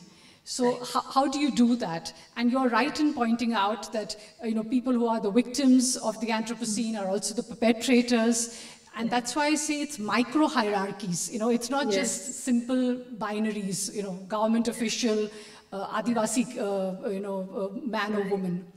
And that is something, because I didn't have the money, it's not that I could do my field work, research, and then make my notes, and then, bring my team and then do it. This was from the very first schedule. Of course, I had done a lot of, research by going to the NGOs and looking at the data that they had collected. I was also sometimes, aghast when I would meet an NGO person who would be looking at this data of children's deaths and would almost get orgasmic. I also saw that and witnessed that, because it meant that the more children died, the more funding they would get. So these are the kinds of, contradictions and disappointments that you also face when you're doing your field work. So on the one hand, to date, all the stuff that I've been writing on collaborative art practice, etc., and then quoting Jean-Luc Nancy and Mivon Kwon and Nicolas Bourriaud and Grant Kester, versus when I go into the field and what I see. We can talk theoretically about a dialogic process, but in the film, which right now I couldn't show you that excerpt, in the Anganwadi, how women who are just a little better off than, one woman is just a little better off economically and socially than the other, the kinds of dissensions that exist, the contradictions, the resentments, also to use post-colonial tropes like sly civility. So an officer will come and, say, okay, you got to do this, and they will just nod their head and say, yes, yes, of course we'll do it, and they don't do it, because they've found a way in which they are able to protect themselves. It's self-conservation against this kind of oppression. So it's either sly civility or it's complicity. Most of the times it is resentment and abjection. And that is something that, that was so difficult for me to take in. And because we didn't have even a vehicle of our own, we used to sometimes go and spend the night in those houses. We didn't have any food to eat. There were no dhabas or anything in those places also, not even like the filthiest restaurants that we might sometimes find on the road. So you really saw things up close. And that also allowed you to feel more sensitive. And I think that experience of making that film has also informed the way I write on collaborative art practices. Another thing that I'd also like to add is that when I mentioned Gramsci's prison notebooks, and just as Bhrigu was sort of rereading, various models, for example, the Cartesian model, and pointing to the theological underpinnings of it, and then how it gets reread or misread in our contemporary situation. With Gramsci also, I think it's important to be able to go beyond Gramsci's categories of the traditional intellectual and the organic intellectual. And I think I've done that in my practice as a theorist, where again, instead of just thinking in terms of antagonisms, I'm more interested in how do we find affinities. And I don't mean this in an idealistic manner, I mean it in a pragmatic sense. Just like the Bomka, who, who I really respected and understood, but my arch rival, rationalist friend could not understand, is that I'm interested in how we can connect at some level, perhaps not at all levels. And one of the terms that I would actually float in this context is is devolution. And although in the film, in my voiceover, at that time I was in my 20s and I used NGO language, empowerment, through the years I realized that empowerment has this kind of sense of residual paternalism. And what happens is that when you are empowering somebody, you are giving something to somebody, but you don't get changed. You are not transformed in the act of giving. You are paternalistically giving something to somebody else who is lacking in something. So the premises always lack. While in terms of devolution, the idea is that who has privilege, you devolve some of your expertise, some of your skills, some of your privileges, with this notion that there is a possibility of arriving at some form of productive mutuality. But also with the keeping the possibility in mind that perhaps what you will arrive at is a failure of communication. So again, but the point is to be able to risk that dialogue. I've also grown up, in these through these 22 years when people have said, oh, just give the tools of communication to the marginalized communities and then just see, how they transform those tools and how they're able to exert their agency. Actually, I have found that that's another way of not taking a risk, because the whole question of being in dialogue means that you're risking some aspect of your subjectivity. In that process. While when you just give the tools of communication to the marginalized community, you put them in a ghetto and say, oh, we've made our tokenistic gestures and, now, they will say whatever they have to say. But you are not necessarily, not confronting, but also not necessarily relating to what they are saying. So I think, through the years, I have often tried to find ways in which we can find a possibility, a potential space for bringing people together, rather than always finding ways in which we have been kept apart, either in the colonial period or the post-colonial period. It's extremely well said, Nancy. Thank you very much. And when I listen to you, I feel we should just put aside all philosophers and thinkers and just go down to ground zero and do some field work and connect to the people who are actually bearing the brunt of this devastation. Thank you very much, Nancy. That was really, really well said. We have a question for Bhrigu from Jibesh. He asks, Bhrigu, are you arguing that equations of power drawn into the hurried judgments on West and East are misplaced and coming without historical and social fault lines and thresholds? Would you like me to read the question again, Bhrigu? Can you read it one more time? Yes. Bhrigu, are you arguing that equations of power drawn into the hurried judgments on West and East are misplaced and coming without historical and social fault lines and thresholds?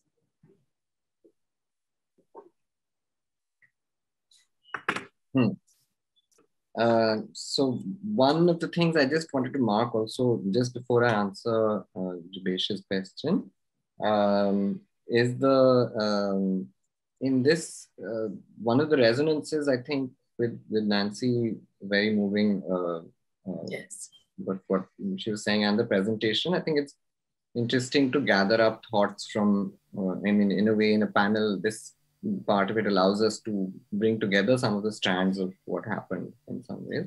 And it's nice we have a little bit of extra time to do that. But one of the strands, I think, for me that stood out in Nancy's presentation and right now was the counter concept of catastrophe.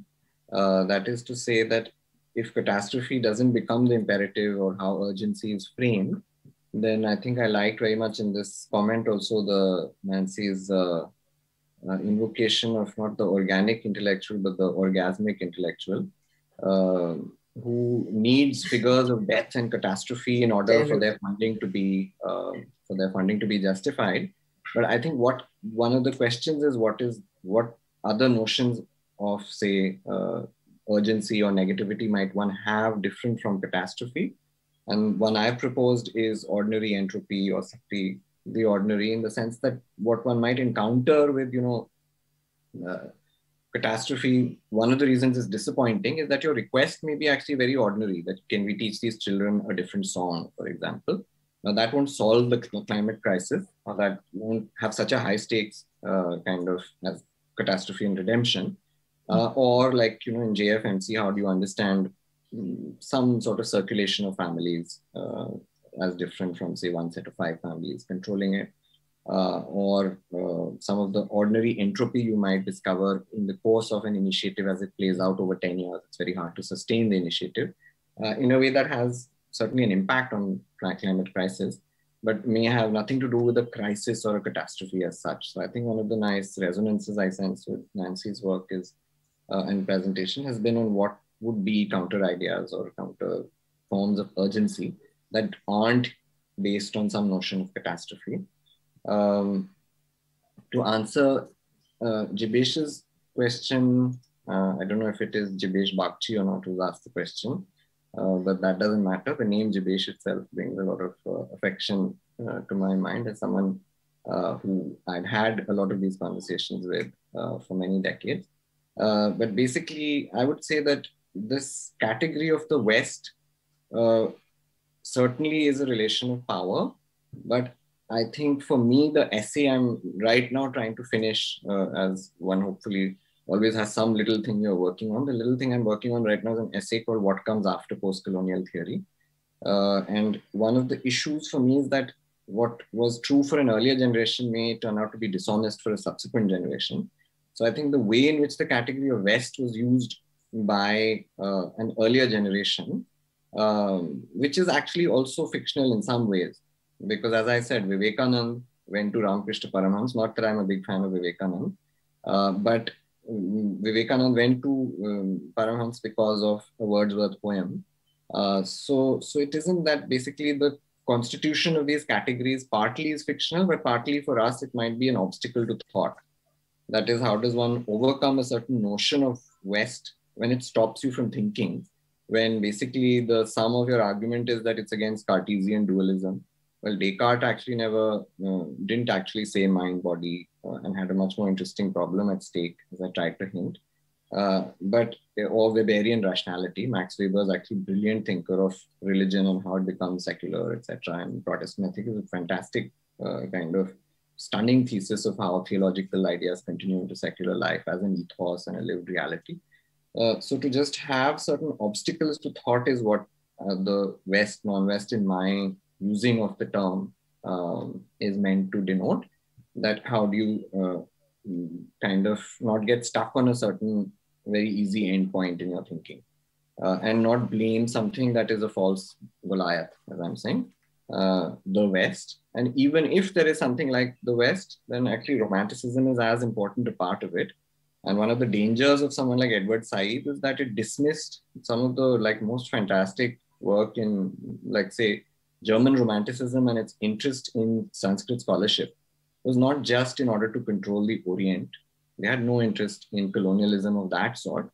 They had an interest in certain kinds of philological, mythological formation that even today, some of the most striking work is by scholars of, say, European origin. So to dismiss all of that under the guise of Orientalism, for example, is a huge disservice to ourselves, whoever we may be. I don't think of myself as belonging to the East necessarily, but nor is it to say that the categories are totally useless, that there is no such thing as Western thought. Certainly denotes a certain kind of power relation and a certain corpus or region of thought, even if it's fictional or an illusion, that one may respond to. So anyway, I don't know if that's a straightforward answer, but anthropologists never give straightforward answer. Just to add a footnote to what Bhrigu was saying. So as against this whole dichotomy of West and the non-West, Sarath Maharaj, for instance, has proposed the notion of entanglements, the entanglements of people, ideas, histories, and cultures. And I think that that's a far more, productive way of looking at this problem. Rather than, creating these straw men and straw women, or as you said, they're just they are knowledge obstacles. I mean, they... Yeah. Or, quickly I'll add one more thought on this, which is that one way I have tried to think about it is in the Indian classical music notion of Gharana, that it is that certain optics can continue over generations. So Gramsci in some ways part of a Gharana. That even intellectuals in India, like say the word subaltern studies, as it comes from Gramsci, it's not that they aren't Indian or Western or Italian, but it matters a lot because it gives you a certain way of seeing the world. So in some ways you learn to sing in a particular style. So I would say that more than West or non-West, sometimes for me it's interesting what is the Gharana that somebody comes from, and that Gharana may be a Hegelian Gharana, and it may be a certain style of seeing the world, and that matters a lot. Because provincializing, so here it's like provincializing Gramsci, provincializing Marx, and yeah, exactly what you said. I mean, as seeing these terms or concepts as part of a Gharana system. And the whole point of the Gharana system is that you're not just repeating something, you are improvising and also changing things. So I think that, again, what needs to be underlined is not just the continuities, but also the disruptions and the discontinuities. We have a comment here, not a question, but Kamya says, she says, commend both panelists on their deep work on the ground, but being able to zoom out and analyze it and present it in a meaningful context such as this one. Thanks for a very thought-provoking Friday evening. Thank you, Kamya. On behalf of all the panelists, may I thank you. We still have some time. And I thought I would just, before I sum up the session, I thought I'd just ask Nancy again. You know, it was very interesting when we were watching the film that you were sharing with us, that when the forest officers discussed the fact that, you know, the Adivasis would fell a tree if they needed a piece of wood. And the counter to that was a very, very refined, and I found it extremely logical and sorted out sort of an answer when they said that we are aware of what deforestation means. We are aware of how that would threaten us more than anybody else. So yeah, so would you like to comment on, you know, the fact that they're intrinsically aware of how nature plays out, and that they're more connected to the ground and to nature in all its dimensions than anybody who's just got a degree and who's just got a law under his belt and out there to teach it to them. So would you like to share a few more points on that aspect of what you shared with us earlier?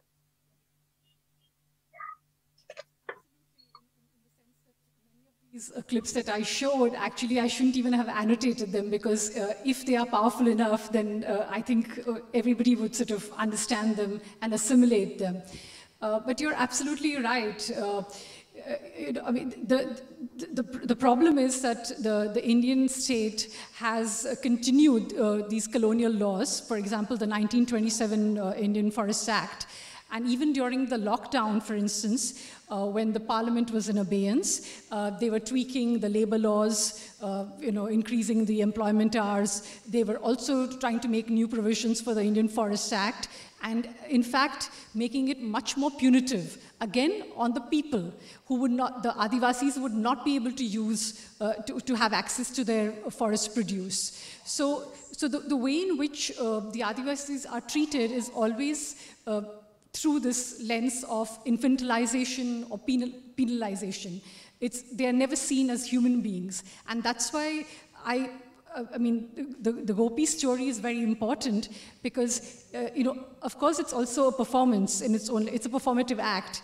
But I think that there was something also poetic about the fact that there are some words that she that don't immediately come to her, but that's only because Hindi is not her home language. And as you could also see from the teacher, who's teaching them, "Mummy, mujhe motor mangwa do," So also this, when I was actually, when I was in Melghat, then I was also reading Sheila Barse, who was, one of these, indefatigable activist who was constantly filing these public interest litigations all the time, for, against child labor, in support of Adivasis and so forth. And I remember she brought out this book where she talked about how, it's important that the kind of education that is given to these Adivasi children should also include, names of flowers, fruits, trees. It should include their stories as well, so that then again, they don't get alienated from their surroundings.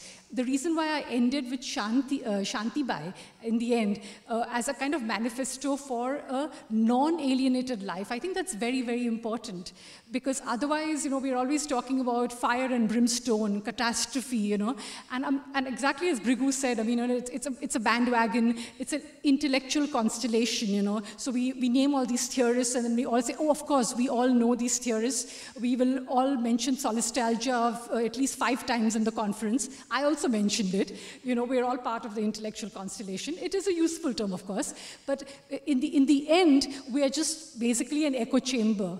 I think that things completely change when you're in the field. I'm not making some kind of a binary again between theory and practice, because for me, theory is practice. but it's theories, practice. It can only become practice when it's informed by field work as well. So, I mean, I think that's very important. And I was fortunate to either get opportunities to go into the field or to seize those opportunities for myself. Thank you, Nancy. Oh my. Sorry, Vinita. No, I had a question, but after you were saying something. No, please carry on, Ranjit. No, it's come to an interesting point. I was just thinking that, you know, in some sense, all of you have been talking about that fine old idea of praxis. You know, how does your engagement with the field, with ground realities, come back to how you shape your concepts? And in that, I just wanted to say, it's true of Bhrigu and of Nancy, that you're both lexicon makers in some ways. The way in which you manage your praxis in both cases is by refusing to be constrained by the terminology or the conceptual ready-mades as you receive them from your disciplines or domains. In Poverty and the Quest for Life, Bhrigu, there's a chapter towards the end where you spell out the precise valency of notions of intensity, of threshold, and this is thought through in relation to what you learned, not in relation to what we learned in the field. And you know, there's a kind of a responsive scholarship which moves towards new forms of language. And this is also true of Nancy. In fact, you often draw on non-Anglophone resources to frame concepts. And in each case, my question to both of you would be, how does that, in some ways it's a courageous and tangential stand to take in fields that prize continuity, constellation membership. So it'd be lovely to hear from both of you how this plays out in your practice as intellectuals. Should I go first, Nancy, or would you prefer to go first? Okay. So to answer, I mean, it's a difficult question, and I would say that there's what the relation between, say, concepts or how one thinks and where one gets one's concepts from. I think the two forms of or kind of common way of talking about it that both, say, Nancy and I in this panel are uncomfortable with is the notion that there's a theory and there's reality, and somehow either of them are good or bad. Say theory is bad, but reality is where we'll really learn something, or vice versa. So I think the question of what concepts are, what knowledge is, I'll say 2 or 3 things on it. One is that for me, the notion of gharana is a good one in the sense that there is sometimes a fidelity or a loyalty to a certain thought process that one may have, which may come from any number of directions. So for example, in Nancy's presentation, the fact that there was a screenshot of Gadamer that she first began reading no matter what the emerging trends may be. So for me, in a volume on anthropology and philosophy that I had co-edited, we had asked similarly 12 people to think about a thinker that they've been loyal to or drawn to or had an affinity to, and why. And that thinker may come from anywhere in the world. And so for me, that the Ranjit, the part he brings up of my Rajasthan book, which is really nice, and it's really heartening to be A, part of a thoughtful conversation, and B, to realize that people did care about what he wrote. So that he's referring to the conclusion which is this sort of mad, like a crazy conclusion in some ways. It's a dialogue with the yaksh and is like different concepts that, how do I think about this or that, on the model of the yaksh Prashna in the Mahabharata. And basically in that, one of the issues that I try to think aloud about is what knowledge might mean, whether from the perspective of Sahariyas or tribals, or from the perspective of, say, soil, isn't to place an overly heavy burden on their claim to knowledge either. So I would say basically if one thinks about ground reality, it might be the case that the ground itself can be shifting, and the, say, theory world or theory can be trendy, but it can be a source of grounding as well. So there are particular texts in which I have found my ground of thought, which certainly impacts the way I think about, say, inequality, or I may encounter something that surprises that gharana I come from, or feel that I created for myself. But the ground itself may be really terrible. Also, as in the case of the Valmiki example that I'm giving, Valmikis indeed are among the most disadvantaged. But this current Valmiki formation of political power and all is quite is unappealing when you see the conjunction of power, neighborhood, nation, etc. that's come to be formed. So the ground reality may be both not necessarily a source of stable knowledge and maybe quite terrifying at some level, and not only a good thing. So I guess those are the two contrary perspectives I wanted to put forward. That's beautifully said, and you're absolutely right, because the ground realities, again, should not be romanticized or deified in any manner. As we all know, there are gaps. I was trying to say that there's a difference between romanticism and romanticizing. So I think, I'm sorry to nitpick, but you know, so when I say romanticizing, you know, I'm not talking about the philosophy of romanticism.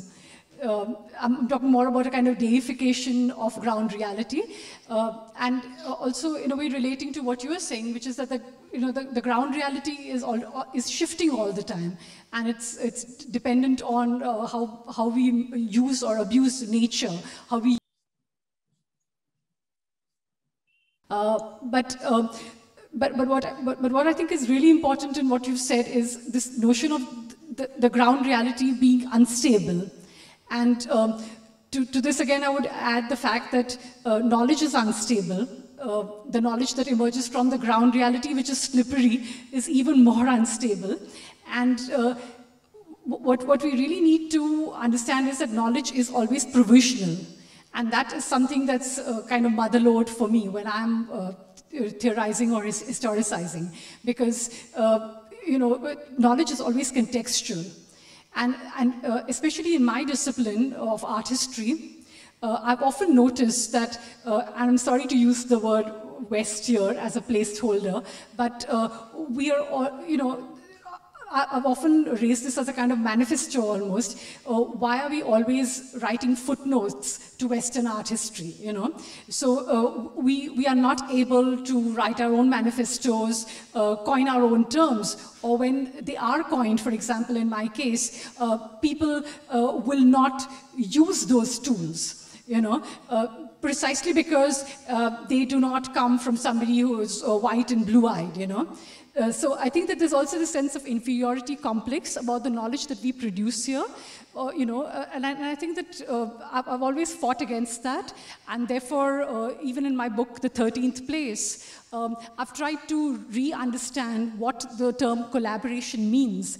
And that's when I had a discussion with Rajkumar, and I'm not going to go into that whole long story, but just to say that instead of just repeating the word collaboration, which is what he had learned at these IFA funding meetings, he came up with the term Akkal Bata Bati, you know, the exchange of ideas and intelligence. So again, this is not some, you know, kind of simple binary between Anglophone terms and then home languages or regional languages. That's not the point I'm making. For me, what is important is this term comes from a visceral, lived experience, and that is what is important. And that term can also change, because when I had a dialogue with Rajkumar, at first he mentioned Kala Sahyog as an alternative to collaboration, because he was, in a way, he's also been, you know, so he's sort of been conditioned by government bureaucracies and this kind of Sanskritization. It's only then slowly when I asked him, but no, you know, maybe there's something else from your own experience, and he said Baithya. And Baithya is again something that's based on barter, which is that, you know, if your roof is leaking, then people will come and replace your roof, and then you'll make merry in the night and have mahua and chicken and stuff like that. But then I told him that because they had built the dialogue center together, and the goalpost has changed. You know, I mean, what is knowledge for you at a particular point, that also needs to be considered in newer circumstances. And he said, Akkal Bata Bati. So I think that, you know, I mean, again, it's not about romanticizing, you know, I mean, an Adivasi and feeling that the Adivasi will give you the most authentic knowledge. No. the Adivasi man or woman is also dealing with amnesia, lacunae, just as we are dealing with that in our own education system. But it's about being able to critically analyze what is going wrong or what can be refashioned for our times.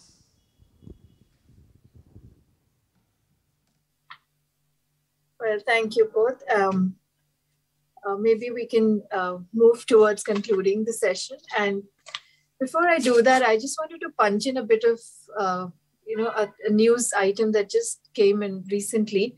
Since we've been talking about tribal communities and indigenous ethnic communities being displaced by this devastation of nature and climate change, etc., there was one very heartening verdict that came in from the Supreme Court of Ecuador, I believe, that gave them all the rights to the forests and no mineral mining would be allowed against their wishes and against their better judgment, which I found extremely path-breaking and probably like a bar up there with, so many other governments could also look at it with that compassion and sensitivity. So that's something I wanted to talk about. And as I was taking notes regarding this session earlier, I just want to quote from what I compiled earlier, because this is putting things into perspective, if I may say so, because when you displace ethnic communities, when you displace indigenous people, when you take away their right of livelihood and the very livelihood that they depend on literally, then it's in a way genocide. So I just wanted to quote something I had put down here. Tribal or ethnic communities exist in close relationship to their environments, but such ways of life are threatened by the activities of multinational corporations. By appreciating the impact of such activities upon indigenous ways of life, we are obliged to treat ecocide as a genocidal project within a human rights framework, thus provoking artistic responses in varied dimensions. And I think both from Bhrigu and from Nancy, we got these amazing artistic responses in forms of consciousness that we began with. And it's been extremely stimulating and extremely enriching to listen to both your presentations. And thank you very much for putting all that on the floor today. Okay, we have another question before we conclude. Just a minute, they're just putting it in. 1 second. It's a question addressed to Bhrigu. Don't you think that to see a sublated form of power dynamics between East and West is to think within the modern liberal scheme, which flattens out the differences in order to hide the provinciality of West, which particularly functions within the, I think it's been cropped, I can't read further, but I'll just read it again. Don't you think that to see a sublated form of power dynamics between East and West is to think within the modern liberal scheme, which flattens out the differences in order to hide the provinciality of West? And then it goes on, but I can't read any further. That's broadly the question, yeah. Broadly. So I think the thing to think about in this basically would be not so much that, everyone would say that we need to get beyond dichotomies, etc. I think the issue that's interesting is what kind of a world map does one make as an alternative, or what kind of route is one most drawn to? It says pretense of universality, against the pretense of universality. That's how it ends. Please continue. Yeah, absolutely. So I think certainly the question of how one rethinks this West-East map is one that is more urgent in philosophical terms, or even as people think through at a very mundane level, as we think through university syllabi. I think that what would a so-called global humanities look like, and that is, so I would say it's an urgent question, but the urgency of the question isn't resolved by saying that there's some conspiracy that we can unmask, or that the West is somehow provincial. In a way, I would say that from a Nietzschean perspective, one might say there have been enormous bursts of creativity at different world epochs. As Nietzsche says, India had a great talent for philosophy. It doesn't at present. but there've certainly been different creative outbursts in world epochs, and certainly German Romanticism is one such. Certainly the generation of Derrida, Foucault is one such burst of creativity. So I don't think there's any reason to necessarily think of it as provincial. One might be grateful from a global perspective for whatever bursts of creativity there've been. If there was a great output of thought, Sanskritic thought 2000 years ago, we're grateful for that. Similarly, we're grateful for a great generation from France that gave us many ideas. So I think for us to say that it is a provincial, the question I think is a more difficult one when we say, as Nancy's question was, that how do concepts cross territory? And how does a concept become transportable? And why would it be that, say, if one of us said actually the most important way to think about philosophy is gharanas, you may not find people in France necessarily citing our notion of gharana, because that might not be so easily transportable. So certainly there are forms of power relations or circuits of knowledge which have certain kinds of entropy where knowledge we produce or thoughts we produce may not get so easily taken up. But that's no reason why we should diminish ourselves and become smaller in our notion of what the world is. And so I think it's a wonderful thing if there was, 100 years of creative thought in Germany and 3 generations of really exciting philosophers. I personally am very grateful to Novalis and Schlegel and Kant, etc. So I don't feel that by saying that they were provincial, actually the Germans themselves, Nietzsche has the most hilarious renderings of Kant when he calls them a provincial Christian, the sage from Königsberg. So I think for us to deny that inheritance is equally kind of counterproductive.